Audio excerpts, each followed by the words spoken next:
7th graders, if you are watching this video, you guys are completing the 2.7 Evolutionary History assignment, and you guys are going to be my purple group today. Just to double check, you guys should have clicked on this link here. It should have brought you guys into an Amplify screen, and you guys should have a confirmation with it saying purple group. If it doesn't say purple group, exit out of this video, go back, do either blue or green based on what you guys see on this slide. So once you guys check that you're purple group, you guys can exit out of this slide.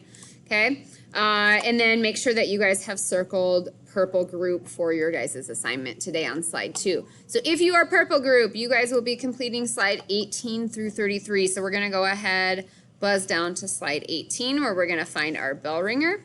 Okay, so you're looking at a Komodo dragon and a red-tailed boa. Komodo dragons, a lizard species, and a red-tailed boa, a snake species, share a common ancestor population that lived about 250 million years ago. However, these two species have been separated in different environments for millions of years. Komodo dragons live on a few islands in Indonesia. They are very large lizards and can hunt for animals as large as deer.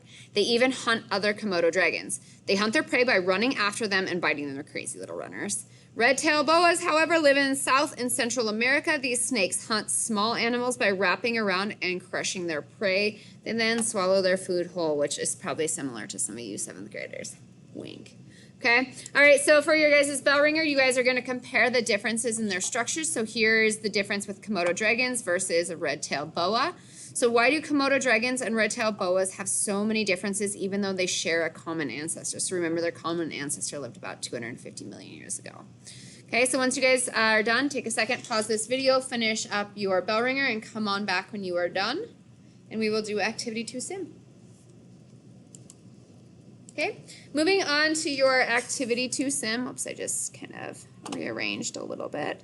Okay, you guys will kind of making a prediction first. So this is what you're going to be doing, and then you're going to make a prediction before you actually go into the sim. So if you guys remember the natural selection simulation that we did in the last unit, you guys are going to be using that to look at australope populations A and B. So a common ancestor population of australopes was split into two separate populations, population A and population B. Over 50 generations, population A changed to have much longer necks. Over 50 generations, population B changed to have much stronger jaws. You guys will not be working with a partner for this. You're just going to be working on your own and modeling both population A and B on your own.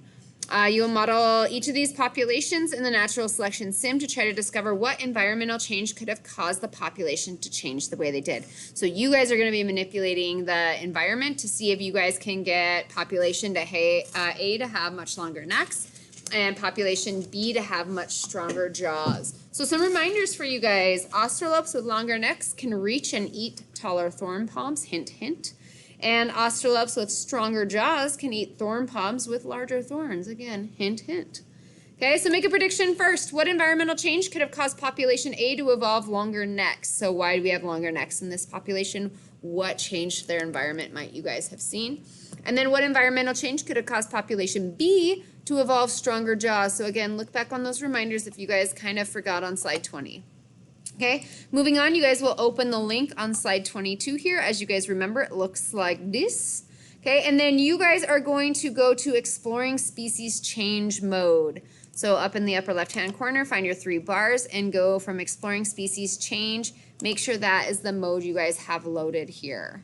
Okay, then it tells you guys in build, make changes to the environment that you think will cause the australopes to develop longer necks. So this is population A. Okay, press run and observe the results. Tip, increase your speed to 4 times, so otherwise it'll take you guys forever because you'll probably want to let it run about 50 generations. If the australopes die off or do not develop longer necks, return to build and try again. So try a different environmental change. Again, look back on slide 20 for a hint there for you guys. Here's some more hints as well. If the australopes die off or do not develop longer necks, try again. So here's some hints. Try increasing the variation for the feature you are adjusting using the variation slider. So remember, if we look just at, I'm just going to grab thorn palms here, we can change variation for different things. Okay, same with your guys's. So look at your guys's environment. So things they have to eat, and then your abiotic factors, you guys can look at changing those as well. Okay, try making smaller changes to the feature you're adjusting. So I usually tell you guys go big or go home. But this case, try making just a smaller change. Okay, and then finally, if necessary, press rebuild to reset the initial mode settings. When you are successful, observe the australopes over 50 generations and press analyze to closely observe the australope histograms. So what environmental change causes traits for longer necks to become more common in population A? And now you're going to mess with population B. Remember, your goal is to get the australopes to have stronger jaws. So again, same thing, you guys are going to go into exploring species change. You guys are going to make the change to your guys' environment. So that could be like something with their thorn palms, maybe something with the variations, the differences in thorn palms. Again, if the australopes die off or do not develop stronger jaws, return to build and try again. So hint, try increasing the variation for the feature you're adjusting using the variation slider. Try making smaller changes to the feature you are adjusting, or if necessary, press rebuild to reset the initial mode settings.